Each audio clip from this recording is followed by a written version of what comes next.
Thank you. So this is my first time meeting you. And how's it going here today? It's great. Feeling some resonance with it? Very much so. Did your question evolve since you wrote it on the page? Just a little bit.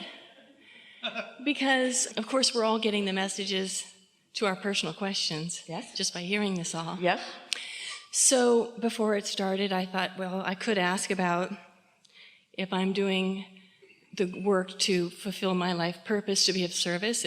Am I moving forward in that? That's a question I had. Yes, but there's something in there that we want to talk about even more than the bigger question, which is what is of service? Because we have a new definition of it today that we've never had before as a result of what we were talking about here today. You want to know what being of service is? It's having your vacuum cleaner plugged in. It's being plugged into the source so that source who is flowing to you is being received enough by you. In other words, the influence of source is resonating with you. That's what service is. And that's the only thing that service is. Source is always of service to you. And think about why. When you have negative emotion, the reason you feel negative emotion is because you're having a thought and your inner being won't join you. That's service. That's staying in resonance with who you really are and what you really want, so that if you want to feel good, you've got to find vibrational resonance with that. That's service. Humans think that service is really hearing you in your struggle, being motivated to try to help you from the place of utter disconnection. That's what most people think service is. I will suffer enough that I will serve you. We say, no, you won't. You'll just suffer and need more service from somebody who's still in alignment. So that's what that question was about. Yeah. And the career that I am in is of service. So that's kind of, I wanted to just get that out and throw it away. I wondered if you had a message from me. Yeah, don't throw anything away. Oh, I mean, not throw away. That's a little strong to say. What do you mean, that way. Meaning that I guess I know I'm living my purpose. I know that I'm of service. So I don't have to contemplate that anymore. I really do know that. I know that. So now I'm manifesting that. Yeah. Yeah. It's really fun when you know it even before you manifest it. That's when this really starts going and blowing for you. When you know you're hooked in, and even though there's not a manifestation that's happening right now, this red hot minute, you still know. Esther loves manifestations. You all do. But you got to love what it feels like on your way to one too. That feeling of anticipation, that feeling of absolute knowing with no evidence. Oh, that's the best there is. That feeling of absolute knowing and no evidence. And people say, why are you so happy? And you say, I can't explain it to you. Good things are coming to me. How do you know? I just know. Well, you're dumb. I know. And I don't care. I don't need evidence. I don't need tangible evidence. I've got vibrational evidence. I've got emotional evidence. I feel high and happy. Why? I don't know. Because good things are coming, because I'm in alignment. Yeah. And like most people, I go in and out of that. As a whole, I know I've done a lot of work, and well, that's what you're wanting to sharpen up here. That's what mastery is. Mastery is really being aware when you're not there, that you could be there if you tried a little, that you could be there if you just focus a little, that you could apply what you know with a little more deliberateness. And the more you do it, the better it gets, and the better it gets. The more you know it, the more you know it, the more you do it, and the more you do it, the better it gets, until people look at you and they just hate you. Because your life is so easy and you're so happy and you don't need evidence, but you've got it all around you. And they say, oh, you keep saying you don't need any evidence, but look at that. New house, new car, new love, new money, new thing. You say, yeah, it just seems to follow my happiness. Yeah. So this makes me think about, and I have a tendency to be very hard on myself. Well, stop it. I know. Don't give yourself permission to be that. You just confess to us. We don't want that kind of confession. That was my precursor to say, meditating as often as I do, is that enough? Doing such and such, is that enough to... Are you happy all the time? No. Then it's not enough. Okay. Next. So if I sit a little longer, there'll be a day when I'm happy Not all longer, the time. but more consistent, and more consistent understanding what you're doing. Don't sit like our friend was sort of describing, trying to receive a message before you're ready. Sit with the intention of quieting your mind. Sit with the intention of just letting go of thought.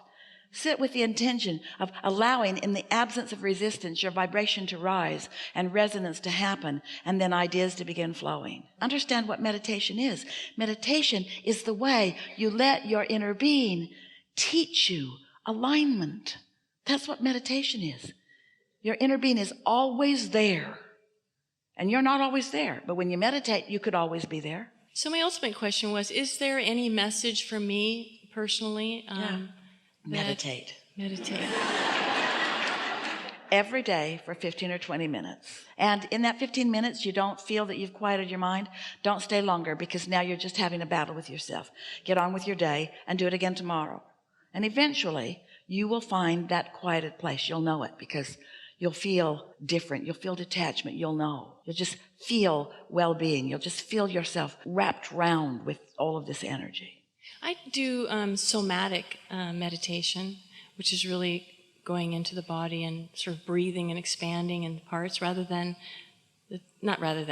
blanking out. Well, the reason that we encourage the releasing of thought is because your inner being knows exactly where you are in relationship to everything, and will offer the influence to your body. Sometimes people get so involved in meditative processes that their minds are so active, they never really accomplish alignment with their inner being. They just accomplish alignment with the book they're reading. We want you to accomplish alignment with your source, who's real time, in real now, offering you whatever you're asking for. Whatever you're asking for in your vortex, whatever your cells are asking for in your vortex. So I've unconsciously pulled in the life that I have today, which is, 56, no children. Unconsciously? Well, because if in the fact that we manifest what we truly want. I have said all my life I've wanted to be a mother, and I've made decisions and taken action that did not manifest that. But you've also said that you want to be of service, and it's like the same thing. It comes from the same place. You see what we're getting at? A desire to be nurturing, to be uplifting, to be of value. And so sometimes you are speaking more literally than you really intend. So why is that? That I do that? For all of the reasons that we've been talking about here today, it starts with not knowing that you are more than you are. Not knowing that there is another part of you that you have a relationship with, and that relationship is what your emotional basis is about. And so a lot of people are there. Most people, in fact, are trying to guide themselves based upon what others think or what others have decided for them. But when you understand that that part of you exists, and you understand that you had long-term intentions even before you came into this physical body, and that you've been amending them and adding to them, and that there is something that you really want and that your inner being really knows about, so that your singular quest becomes now, because you've already asked and it's already been given, to get yourself into the receptive mode where you can begin to receive the impulses, then all of these questions become irrelevant. Mm-hmm. Why is it that we are afraid of becoming a very powerful self? I can personally attest to that. I have a fear about being a very powerful woman. Well, we don't believe you. We think that's just things you're making up because you don't think you are. And so you're just explaining why you're not what you really want to be by saying, I guess I don't think I really wanted to be it. There's a part of me that believes I am. Yeah. We want to ask you some questions. Okay. Because to be a really powerful woman, which is a woman who is of service, which means a woman who is under the influence of Source, which means a woman who is influencing in connection with Source. In order to be that powerful woman, these are the things that you find along the way in that. You feel joy. Do you want joy? Yes. Then you want to be a powerful woman. Do you like clarity? Yes. Then you want to be a powerful woman. Do you like insight into things? Then you want to be a powerful woman. So can you see how that's just stuff you've been making up? Maybe you heard it somewhere, but none of it rings true, does it? I don't know if I followed you. You mean all that you just said? Yes, it rings true. None of that not being a powerful woman because I don't want to be.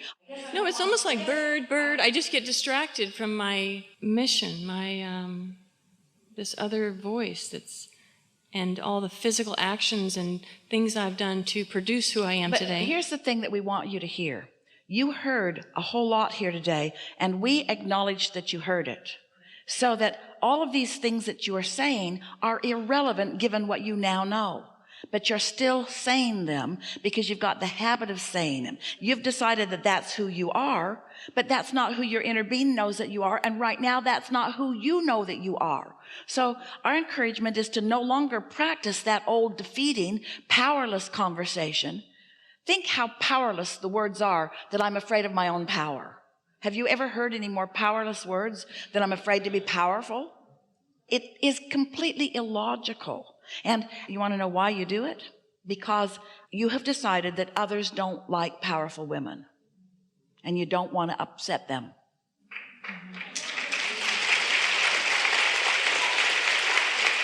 And that's because you and almost everybody else, you're catering to what they think instead of to what you think. You're not keenly aware of your guidance system. And so you're not listening for your guidance system. And that's why you call it unconscious. You see. Yeah. But now, feel how different things feel now, just because of the resonance that you've been feeling as a result of the conversation here in this room, and most specifically the conversation right here and now. You are a powerful woman. When you think otherwise, you've unplugged your vacuum. You've disconnected. And then that feeling of powerlessness is your indication that you're right now out of your power. Well, of course, if you keep making your definitions of who you are when you're not in your power, you could come to the conclusion that I'm not powerful. But that's not even true of you, because often you connect and you know that you are in your power, in your influence, in your energy, you see. So we say often, in fact, we feel it so strong that Esther often translates it as shouting, "Stop it.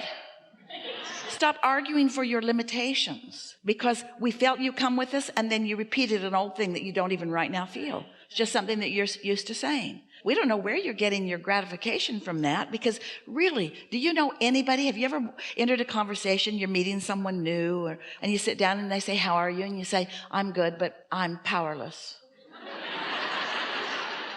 I don't know why. I've just never let myself have my power.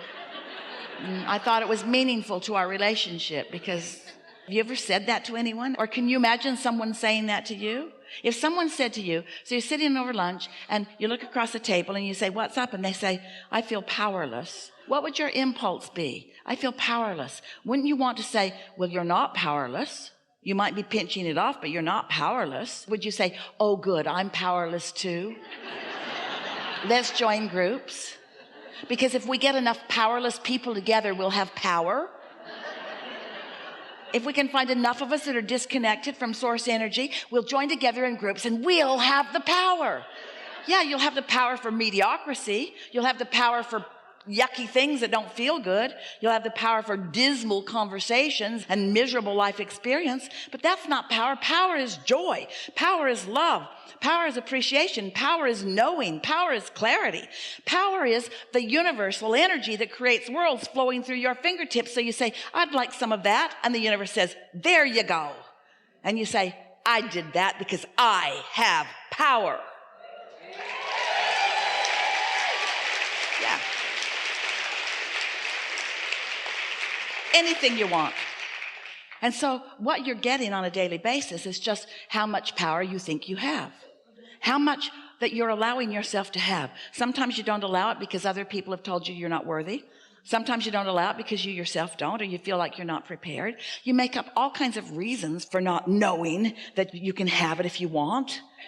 But if you could just catch the spirit of being ready to be ready to be ready, and that it will just continue to unfold in pleasing ways for you, and that no one is keeping score except you, and your scorekeeping is not good for you. Just keep score of how happy you are and watch what happens. I was way happier today than I was yesterday.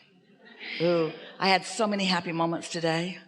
Start keeping track of things that really feel happy, the moments of true happiness, and then watch how things just start shaping up for you.